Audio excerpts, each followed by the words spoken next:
Buen día para todos. Mi nombre es Wilson Andrés Rodríguez Díaz y el día de hoy vengo a exponerles lo relevante a la República de Nicaragua. Previo a adentrarnos en el tema, es preciso señalar que Nicaragua es un país enriquecido por historia, con una gran variedad de conflictos internos y la intervención norteamericana, que a hoy en día ha forjado la política ideológica que comprende al gobierno de la actualidad. Sin más preámbulos, procedemos a referir sus datos básicos. Tenemos así el nombre oficial del país, la República de Nicaragua, capital Managua, con una extensión territorial de 130.373 kilómetros cuadrados, una ubicación geográfica comprendida con límites del Mar Caribe y el Océano Pacífico, y colindando o limitando con la República de Honduras, Costa Rica, Jamaica, Colombia y Panamá. Administrativamente está dividida en 153 municipios circunscritos en 15 departamentos y 2 regiones autónomas. Para el año 2019 tiene un registro oficial de su población de 6.465.513 personas, habitantes. Su moneda es el Córdoba o Córdobas, como se le conoce. La religión, mayoritariamente cristianismo, no obstante, constitucionalmente no está establecido. Pertenece a el Fondo Monetario Internacional, la OEA, la ONU y el SIC.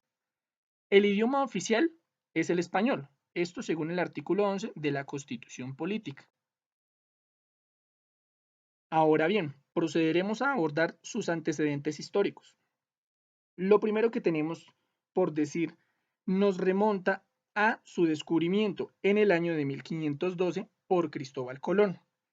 Encontramos una población a la cual se le denominó los Nicaraguos.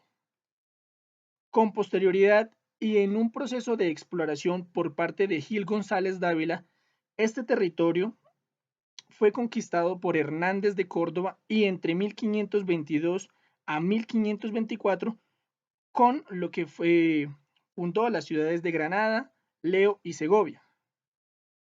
Ya para el año de 1542, las leyes nuevas crearon la Audiencia de los Confines, agrupando las gobernaciones de Nicaragua y Guatemala. Durante esta época colonial, el gobierno fue ejercido por el Capitán General de Guatemala y parte del territorio, como en las costas, era controlado por los ingleses. Es así que para el año de 1811 se inició el proceso de independencia, que se reflejó en el año de 1821 con su proclamación y, a su vez, la de Centroamérica, de la mano del capitán general Gavino Ganza.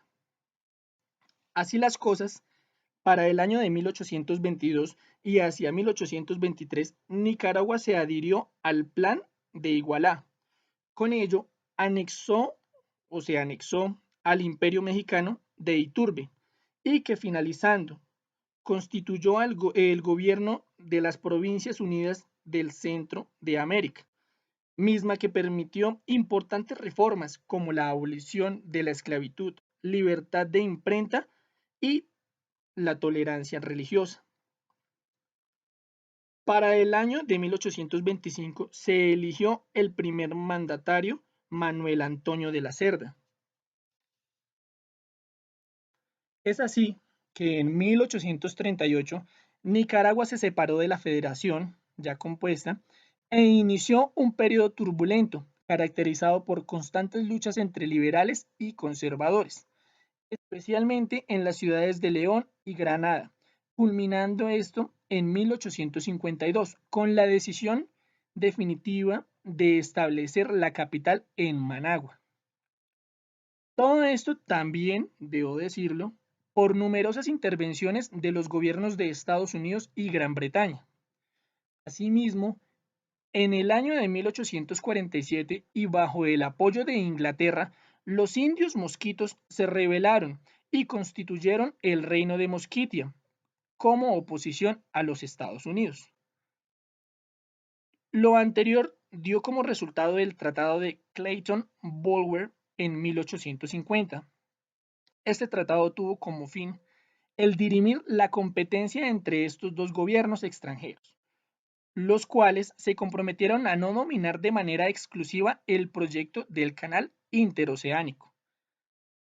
Debo hacer un paréntesis. Es así porque únicamente eh, no puedo pasar por alto el señalar que ya se veía la injerencia de los Estados Unidos y los intereses económicos por controlar el canal interoceánico de América Central, toda vez que se tenía la concepción en ese tiempo de que quien controlara este tomaría la delantera en el comercio marítimo y con ello su poderío como nación.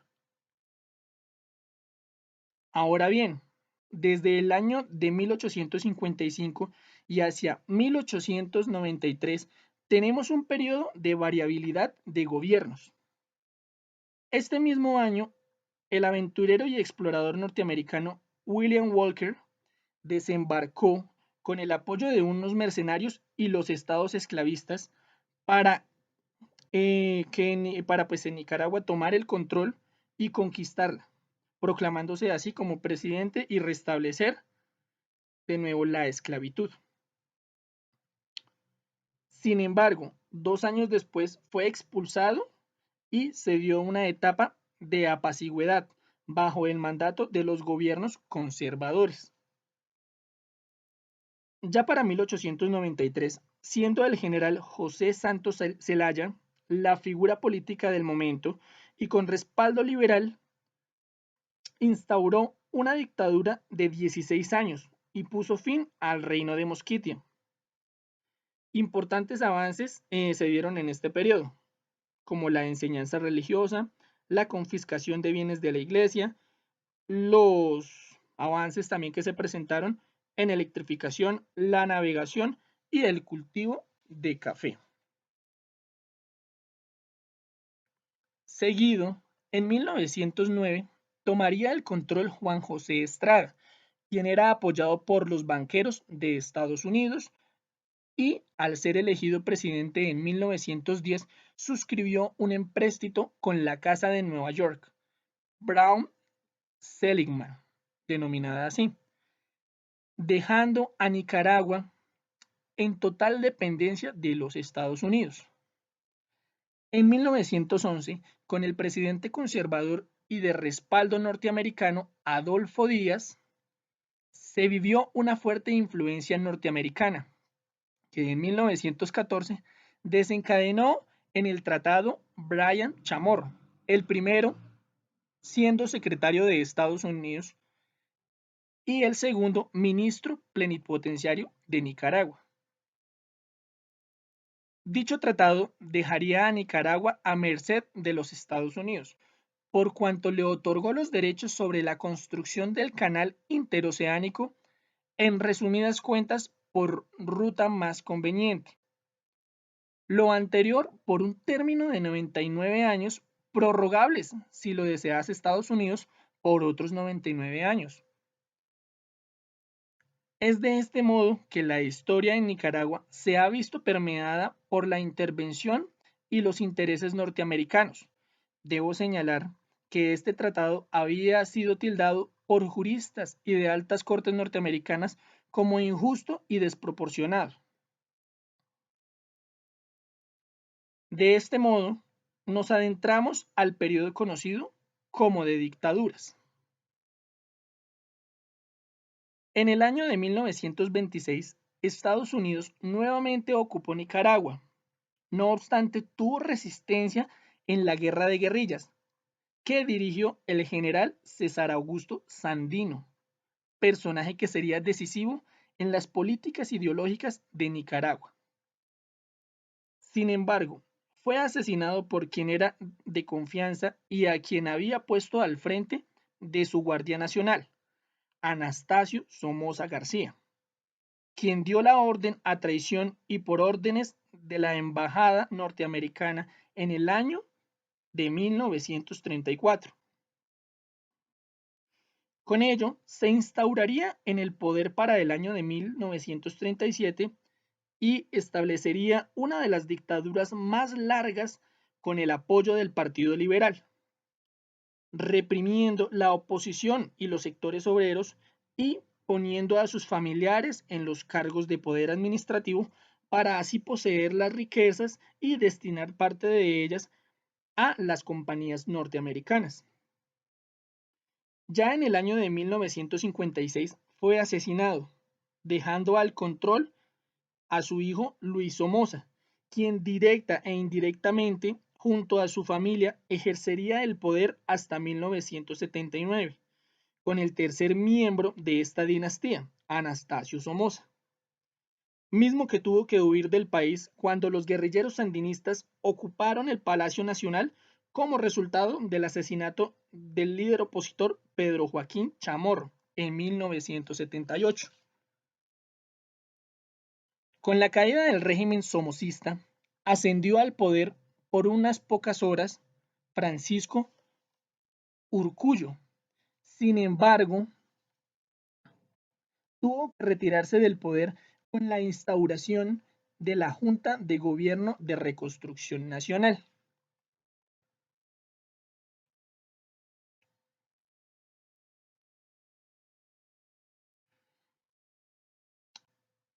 Misma junta que estaría de manera provisional y promovida por el movimiento guerrillero sandinista, que era apoyado por Cuba y la Unión Soviética. Es así que hablamos de el sandinismo. ¿Y qué es el sandinismo? Bueno, no puedo tener una apreciación con certeza, pero basado en los estudios que hemos estado adelantando, voy a referirme al sandinismo de la siguiente manera. Una organización político-militar de izquierda como uno de los movimientos guerrilleros inspirados en la Revolución cubana, tuvo su respaldo en los regímenes comunistas del momento, o sea, Cuba y la Unión Soviética, y tiene tendencias ideológicas del socialismo, el antiimperialismo, nacionalismo y la búsqueda de la Unión Latinoamericana, misma que actualmente tiene a la cabeza al presidente Daniel Ortega. En 1981 tuvo gran oposición de los Estados Unidos a través de la CIA, misma que financió guerrillas antisandinistas conocidas como la Contra.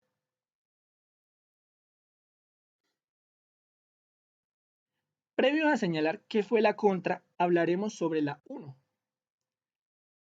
Se le tiene un registro oficial desde 1989. Fue conformada por 14 partidos políticos con la influencia de derecha y el apoyo del socialismo cristiano.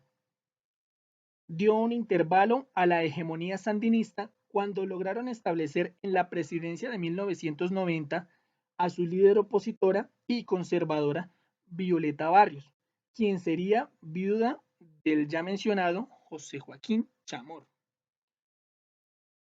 La UNO tuvo el respaldo de Estados Unidos y logró implementar a través de su dirigente política neoliberal. No obstante, se desintegró en partidos cuando logró su objetivo, en contra del sandinismo, mismo que era, y ya mencionamos, pues retirarlos del poder. Del mismo modo, la UNO tuvo injerencia en la Contra. Ahora sí, procedemos a hablar de la Contra. La Contra o Contras, también conocidos como Contrarrevolución Nicaragüense o autodenominados Resistencia Nicaragüense, fue el grupo de insurgentes financiado por Estados Unidos a través de la CIA, mismo que intentó acabar con el gobierno revolucionario al frente de los sandinistas. Tuvo una duración entre 1979 a 1990 y durante este periodo de lucha armada cometió un sinnúmero de crímenes de guerra y en contra de la humanidad, crímenes de lesa humanidad. Con un número estimado se aproxima de hasta 15.000 armados. Y del mismo modo, como lo podemos observar, Estados Unidos condenaba a indemnizar con 17.000 millones de dólares a Nicaragua por el Tribunal Internacional de La Haya. Voy a remitirme a hacer un espacio acá, siendo que Estados Unidos, eh, pues efectivamente, tenía la costumbre de hacer intervención en ciertos países de manera militar, económica, bueno, e implementar efectivamente cierto control sobre dichos países. No obstante, cuando explotó el escándalo entre Irán e Irak por las intervenciones de Estados Unidos, mismo escándalo llegó hasta Nicaragua y por ende se, pues efectivamente, se tuvo conocimiento de que Estados Unidos estaba invirtiendo y estaba influenciando en la guerrilla de la Contra en contra del Estado sandinista. La Contra tuvo el proceso de desarme el 27 de junio de 1990. Esto posterior a la elección de la presidenta de la ONU, ya habíamos mencionado, y como consecuencia del proceso de paz y los acuerdos de Zapoa. Ahora hablaremos del periodo siguiente a la ONU. Es así, el precedido por la Alianza Liberal, un partido político de derecha eh, liderado con ideologías liberales y con respaldo conservador, creado por su candidato Arnoldo Alemán, que lo consolidó para el año de 1997 como el presidente de Nicaragua y hasta el año 2002. Este periodo en el cual Arnoldo Alemán estuvo en el gobierno y a la cabeza, se conoció como uno de los periodos más corruptos de toda la historia de Nicaragua y Arnoldo Alemán, presidente, uno de los 10 presidentes más corruptos a nivel mundial en los últimos 20 años. Lo anterior produjo como resultado que, posterior a que saliera del mandato, se le sentenciara dentro de ciertos procesos a 20 años de cárcel por corrupción. Para el año de 2002, la llegada tenemos del presidente, quien era su vicepresidente, válgalo decir, Enrique Bolaños Heyer, quien estuvo también a la cabeza hasta el año de 2007.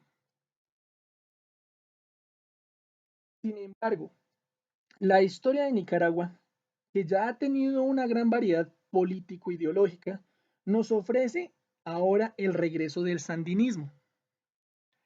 Para el año 2007, luego de un lapso aproximado de 16 años, en el cual el poder fue de los liberales conservadores, que como producto dejaron corrupción, un índice de pobreza aproximado del 80% de la población, sirvieron a favor de un proceso sandinista llamado de reconciliación. ¿A qué voy con esto? Daniel Ortega, a la cabeza del sandinismo, se presentó efectivamente en este proceso electoral refiriéndose a un proceso de reconciliación en donde básicamente le señalaba al pueblo que quedaba demostrado que los periodos anteriores habían incurrido en bastante corrupción, habían usurpado, puede decirse, habían hecho una apropiación ilegal de infinidad de recursos y que pues era momento de cambiar esa trayectoria que llevaba Nicaragua y pues también efectivamente era momento de reconciliarse con el sandinismo y ofrecerle una nueva oportunidad. Esto también lo hizo valer junto a Jaime Morales Carazo, un excombatiente de la Contra y se dice que también de la CIA, tuvieron pues así ellos dos el favorecimiento del pueblo para retomar el poder político en Nicaragua. Sabemos que Daniel Ortega ostenta actualmente su tercer periodo en la presidencia de Nicaragua, mismo que culminará en el año 2022. Ahora hablaremos de los últimos años. Existen diferentes aspectos dentro del mandato de Daniel Ortega en sus últimos periodos. Me voy a remitir a señalar unos que me han parecido trascendentales pues para entender efectivamente qué está sucediendo y qué ha sucedido a partir del regreso del sandinismo. El aumento del número de emigrantes nicaragüenses que para el año 2019 ascendió, esto según el Banco Mundial, a 682.865 personas, siendo el 10.56% de la población de Nicaragua y con destino a países como Estados Unidos con el 44.35%, a Costa Rica con el 43.43% y España con el 3.80%. El presidente debe asumir medidas económicas que por lo general son impopulares y están encaminadas en recomponer la economía que sin embargo para el sector privado viene siendo perjudicial. Esto por cuanto favorecen o facilitan el cierre de empresas, mayor desempleo, mayor informalidad laboral, crecimiento del déficit fiscal y el aumento de la pobreza. En el año 2016 también Ortega, con el control del Poder Judicial y Electoral, sacó de competencia a sus contendores de oposición. Misma acción, por así decirlo, que fue tomada como ejemplo por el gobierno de Venezuela, quien lo tiene a la cabeza, ya sabemos, Nicolás Maduro. La represión en Nicaragua ha sido notoria por parte de las fuerzas sandinistas y los civiles armados a favor. Del mismo modo, se dice que existen diversas acusaciones de censura de los medios de comunicación. El gobierno de Nicaragua ha sido calificado también por los organismos internacionales de derechos humanos y esto es importante porque nos da una postura de cómo lo ve el mundo actualmente, con bastante crítica por la violencia empleada en contra de la población civil. Uno de los ejemplos reside en el año 2019, en la marcha convocada por la Unidad Nacional Azul y Blanco bajo una alianza opositora del gobierno. Esta marcha se convocó para pedir la liberación de todos los presos políticos del país, misma que fue reprimida por la policía del país, con un referente de 107 personas detenidas, según lo manifiesta la misma policía. Y, no obstante, debo decir que la población civil alega que el número fue mayor y fue bajo el uso de la fuerza. Con esto tendríamos mayor claridad de cuál es la situación actual que se ha venido desarrollando en los últimos años desde que el sandinismo retomó el poder a la cabeza de Daniel Ortega. Ahora, debo traer a colación el, el asunto que inclusive nos puede vincular, que es el proceso que hubo entre Nicaragua y Colombia. Dicho proceso se remonta al año de 1928, con la firma del Tratado Esguerra-Bárcenas, mismo que establecía que la costa de Mosquitos y las islas de los alrededores pertenecían al gobierno de Managua, y a su vez el archipiélago de San Andrés y Providencia serían de propiedad colombiana, dejando como límite y punto de referencia el meridiano 82, lo cual para 1980 fue objeto de controversia por la Junta Sandinista, misma que declaró nulo el acuerdo reclamado y con ello exigió la soberanía sobre San Andrés y Providencia al gobierno colombiano. Además de esto, Nicaragua también manifestó que ese acuerdo fue producto de la intervención y la coacción de los Estados Unidos. Para el año 2001, Nicaragua presentó así una demanda en contra de Colombia y ante la Corte Internacional de Justicia, proceso que falló dejando, pues, digámoslo así, las cartas abiertas y de manera, puede decirse que equitativa, ya que el mar territorial quedó a Nicaragua y pues las islas de San Andrés y Providencia e inclusive Santa Catalina fueron según la Corte, de propiedad de Colombia.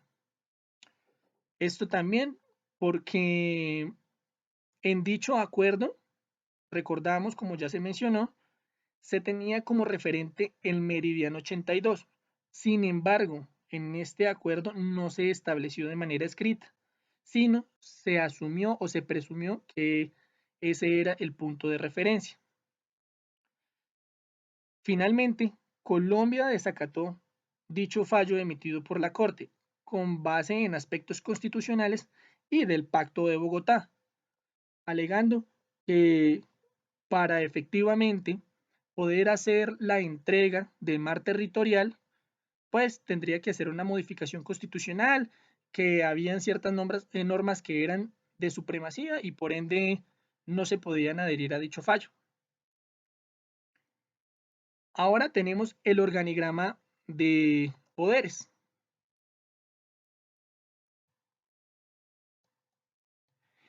Dicho organigrama nos establece los poderes del Estado, los cuales están divididos en 4 ramas: el poder ejecutivo, poder legislativo, poder judicial y el poder electoral. El poder ejecutivo está representado y a la cabeza por la Presidencia de la República, seguido por los ministerios del Estado y la Vicepresidencia de la República. Seguido por los ministerios del Estado, observamos que tenemos a los entes descentralizados y las empresas del Estado. Y, posterior a la Vicepresidencia de la República, tenemos a las autoridades del Gran Canal Interoceánico de Nicaragua. Finalmente, del Poder Ejecutivo tenemos las secretarías, entes descentralizados, empresas del Estado y otros órganos del Estado. Ahora observamos el Poder Legislativo. El Poder Legislativo está compuesto por la Asamblea Nacional, seguido por el Plenario, después la Junta Directiva y finalmente comisiones permanentes. Hablaremos así del Poder Judicial. El Poder Judicial lo precede el Consejo Superior de la Judicatura, seguido por las salas, que están divididas en tribunales de apelaciones, posteriormente los juzgados, y estos son distritales o locales. Finalmente tenemos el poder electoral. El poder electoral precedido por el CSE, Consejo Electoral, los consejos departamentales, consejos municipales y finalmente las juntas receptoras de votos.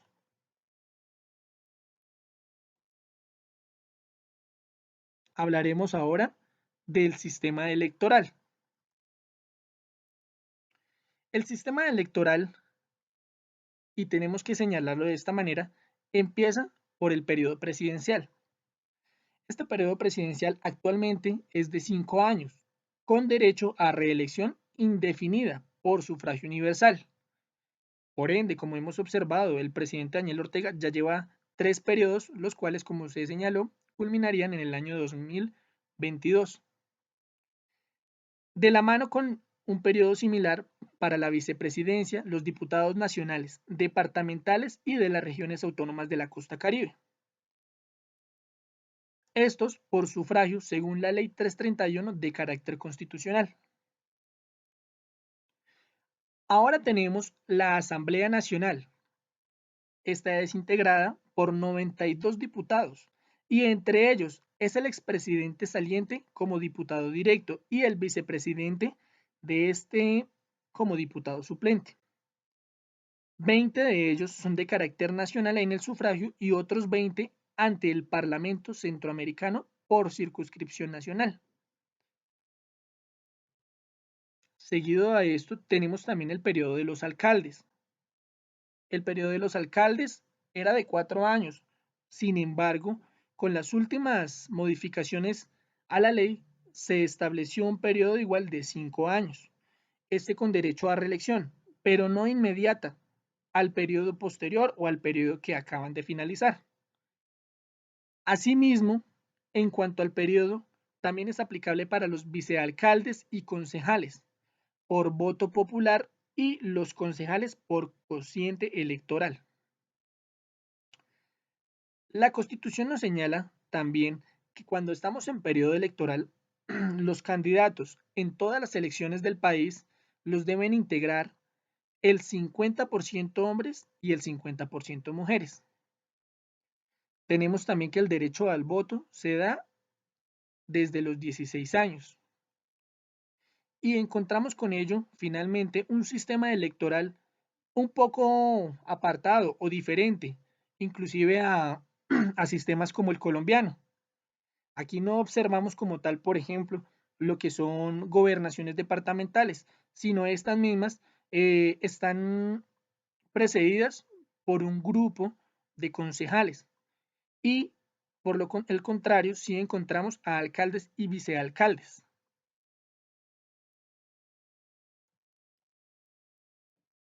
Es ahora que hablamos también para finalizar y para ponernos en contexto del sistema político. Ya habiendo hecho un recopilado de la historia y habiendo encontrado una gran variedad de ideologías políticas, de intervención extranjera y pues efectivamente de un consolidado de dictaduras, podemos decir que el sistema político actual y que se ha venido desarrollando, al ser encabezado por el Partido Sandinista y una vez analizado lo que ya pues hemos tocado, tenemos que la política en Nicaragua es de corte socialista. Esto con una política exterior del no intervencionismo en políticas internas de otros estados. Tiene también un poder legislativo unicameral, el cual reside en la Asamblea Nacional. Nicaragua es una república presidencialista. Nicaragua es un estado unitario. El poder reside a la cabeza de su presidente. El régimen político, según como ustedes lo pueden observar, me tomé la atribución de decir o señalar que es indefinido y a postura del receptor. Resulta que la Constitución política establece que Nicaragua es un estado bajo un régimen político democrático. Sin embargo, cabe analizar todos los antecedentes históricos, la ideología que predomina actualmente en la política de Nicaragua y que está representada en el gobierno de este, y adicionalmente los pronunciamientos que ha hecho el presidente actual Daniel Ortega, todo esto encaminado a un régimen político no democrático. Él mismo ha manifestado que está en contra de los regímenes políticos no democráticos del Occidente y Europa. Entonces, por ende, pues tenemos que decir que probablemente no se ha definido una postura, puesto que la Constitución señala un régimen democrático, pero los actos del gobierno pueden inclusive indicarnos que presuntamente se podría estar constituyendo una dictadura sandinista. Eso, pues, nos permite a nosotros decir también que el futuro de Nicaragua no está totalmente definido y no se puede decir o predecir cuál será la trayectoria que va a seguir. El sistema económico, de acuerdo con el Banco Mundial, Nicaragua tuvo un ritmo de crecimiento eh, previo entre años 2016 y 2017 del 4.6% y 4.7%. Pero, y lo cito textual, debido a los disturbios sociales y políticos que el país ha experimentado desde abril del 2018, la economía se contrajo a un menos 4.0 y un menos 3.9% en 2018 y 2019 respectivamente. Según los últimos pronósticos para el 2020, se espera que el crecimiento caiga a un menos 4.3% y se recuperaría lentamente a un 1.9% para el año 2021. Sin embargo, pues sabemos que estamos en este momento, año 2020, en una crisis de salubridad a nivel global, puesto que la pandemia del COVID-19 ha afectado a todos los países del mundo. Nicaragua no es la excepción, siendo esta afectación para el país de manera negativa en todos sus sectores del comercio, ya que Nicaragua pues también ostenta un tema de comercio respecto al turismo, respecto a lo que son las salidas e ingresos de productos. Pues con todo lo anterior, tenemos a un Estado socialista, a un Estado que probablemente ha querido implementar una dictadura. El gobierno nuevamente está a la cabeza de uno solo, el presidente Daniel Ortega, y sin el ánimo de pronto de tomar influencia o hacerme hacia un lado. eh, Inclusive nosotros hemos encontrado que actualmente la vicepresidenta de Nicaragua es la misma esposa de Daniel Ortega y que se presume o, o la información que tienen los medios de comunicación y los reportes a nivel mundial señalan que en Nicaragua, aparte de los disturbios y las protestas que se han estado viviendo, aparte efectivamente de los procesos migratorios que se están viviendo, también de la represión de las fuerzas en contra de la población civil, pues ha optado por reprimir a los contendores políticos, abusando, como ya lo habíamos enunciado anteriormente, del poder judicial para encaminarlos en procesos inclusive, y me disculpo por la apreciación, pero un tanto abusivos. No podemos señalar, por ende, con certeza cuál es el trayecto o el camino que tendrá Nicaragua, pero sin embargo, es mi deseo que con esto haya quedado concluida la exposición y tengamos mayor idea de la República de Nicaragua. Muchas gracias.